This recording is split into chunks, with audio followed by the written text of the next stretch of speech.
Hello, I'm here from Hong Kong, Discovery Bay, and I'd like to talk about an article I just saw from the Financial Times. It is about the funding from Europe to Ukraine if Ukraine was to join the EU. So those are what they call structural funds.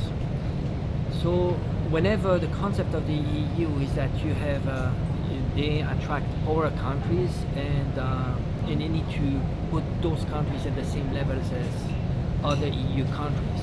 So it is in reality wealth transfer, and so what they want to do, the concept is it's about creating a single market to simplify all the transactions. You need to have a whole currency. You need actually to destroy nation state on the long term. But most important is to create a single market and also to put the pressure on wages. So you have poorer countries that join the EU.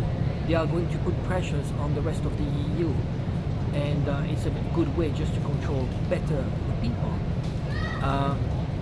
So now you have Ukraine joining, and this is going to cost a lot of money. At the present moment, you have around a dozen countries in Europe that are net recipients of EU funds, and those are mainly Eastern Europe's countries. The largest recipient by far is Poland. Poland at the moment is receiving 12 billion euro. But when you look at the scale of what the EU would be spending for Ukraine, estimates 200 billion euro for a period of 7 years. We are talking about over 20 billion euro.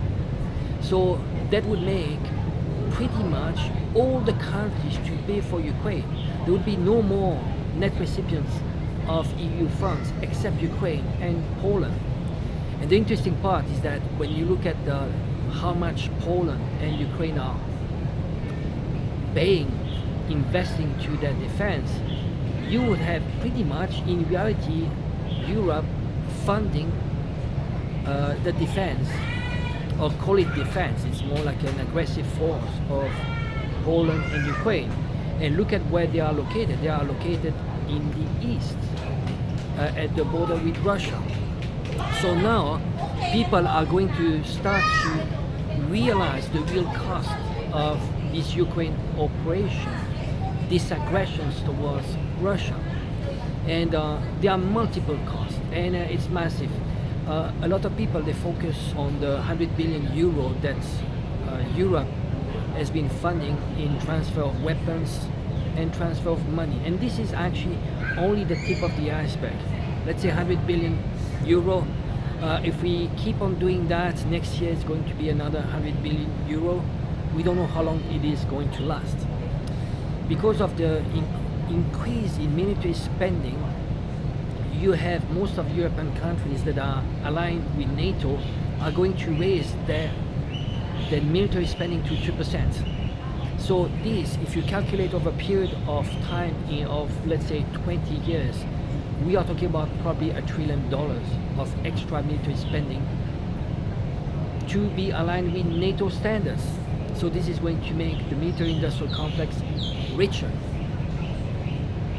Then you have the cost of Ukraine joining the EU, which I just mentioned before, 200 billion euro for 7 years.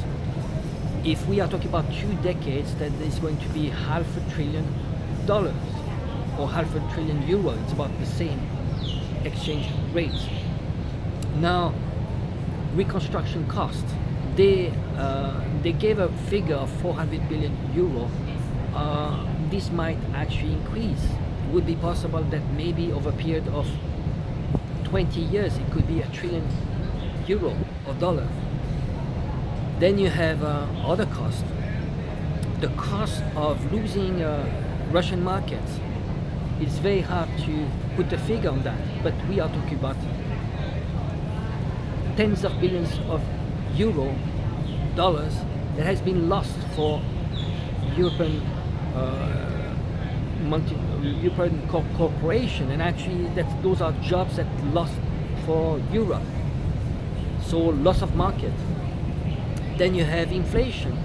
What is the cost, the real cost of inflation? Because we are going to spend much more into energy coming from the US.